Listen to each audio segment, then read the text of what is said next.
We are on the morning break in the live questioning of the undercover police officer. Of Maya, the woman who was deceived into a relationship by the undercover police officer Robert Hastings. It has been incredibly fucking brutal. I am joined off screen by Lindsay from Police Spies Out of Lives. Hello. We always say this is the worst. This undercover officer is the worst one. We do. Like you just turned to me when we got to break and went a new low. Yeah, absolutely a new low. Honestly, it's just I cannot wait to see him next week. See his face. See how he is. See how he manages this question. And because I hope it's David Barr who's going to question him, and I hope they go hard on him because this is a coercive control. Yeah, absolutely. Blatantly, clearly coercive control. It is horrific. It's horrendous. Horrific. I mean, love, Maya's brilliant. Yes. And she's very eloquent. Yes. She's incredibly strong. Yes. And every time I've heard her talk about a story, which she hasn't talked about a lot actually, but she is strong and she's incredibly intelligent, and that comes across, and she's eloquent.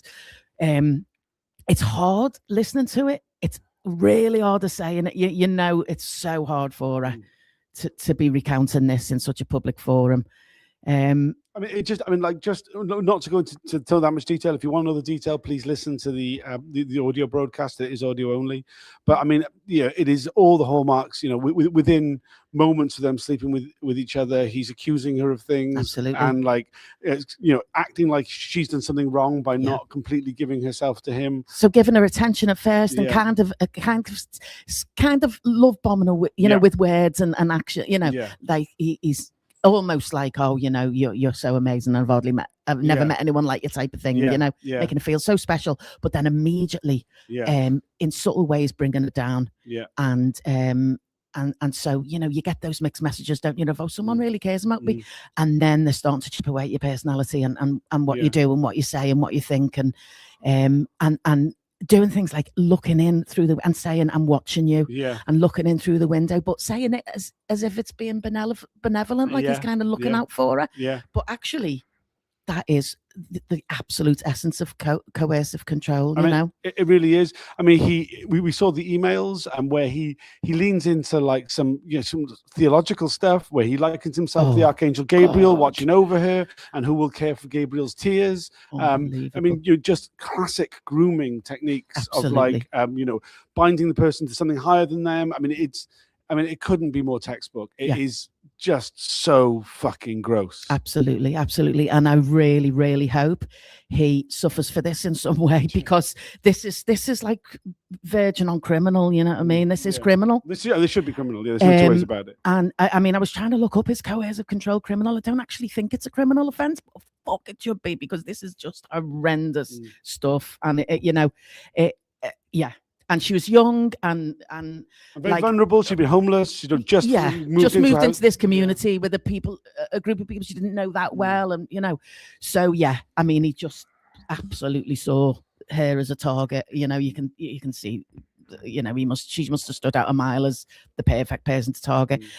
And she's an amazing person. She really is an amazing person. I mean, he is one lucky fucker that she even glanced in his direction. You know what I mean? Yeah, I mean, it's such a, it reminds me a little of the way that James Thompson targeted Sarah with his deployment, where it's like, someone who was in a vulnerable situation, just come out of being homeless, much younger than him, and like kind of, lavishing attention on them, and then essentially just using them for sex. Absolutely. And absolutely messing with her head. She talked about days of crying, about how that he would text her at like 1 a.m. saying he was outside the window, which she thought was spontaneous and romantic at the time because she was so vulnerable, essentially. But that behaviour, it's not long before then you feel used, you know what I mean? And you actually feel it and you know it, So, so he's kind of doing these things to try to sort of make her believe this is all positive, but actually really undermining her in every single way, her confidence,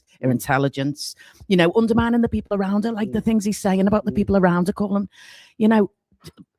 like really slagging off people around her and humiliating language and very disparaging physical comments about women. Absolutely, like telling her that he didn't fancy white women.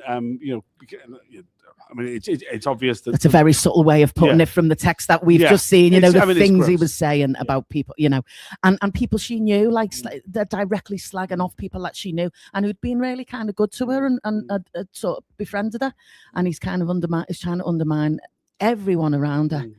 And yeah, I mean, oh, he's disgusting. He's disgusting. Absolutely disgusting. I mean, Maya was not an activist. She attended a couple of fundraisers that her friend was putting on, Rage Against the Occupation, part of the International Solidarity Movement. There's one report on her, the first time they met, is even at this time when he's making all these sexual overtures towards her, he's still reporting on her as an undercover police officer. Absolutely. Yeah. And, you know, he's kind of... she's a creative, you know, she's quite a creative person, and so he's kind of like encroaching on her creativity and stuff like that as well. And yeah, I mean, I can't find, and I really am struggling to find words to just tell you how bad this is to hear. It's awful. It's fucking awful. It is really, it is disturbing to listen to. I can't even begin to think how disturbing it was to have experienced. Maximum love and solidarity with Maya. She's doing an incredible job. As you said, she is incredibly intelligent woman. We knew that anyway.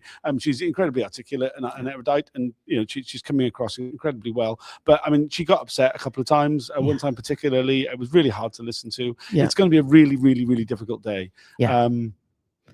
I mean, we've got one comment from someone saying that he's deliberately using brainwashing skills. I mean, absolutely. This isn't just like him being emotional or whatever. This was him, you know, calculatingly it's like doing torture. this. It's like he's getting some perverse sort of pleasure out of this kind of torture that he's inflicting on Maya. I mean, you know, maybe he was just intimidated by it because she was, you know, she is creative, she's intelligent, she's eloquent, you know, and she is an activist in her own, you know. She is an activist, actually, the things she does. I mean, so, maybe less so at that time. Possibly, But doing everything he can to bring her down and you know, kind of. It's only a short break. We should head back in. There's a lot more to come. We'll be doing more of these videos during the breaks. Thanks for joining us.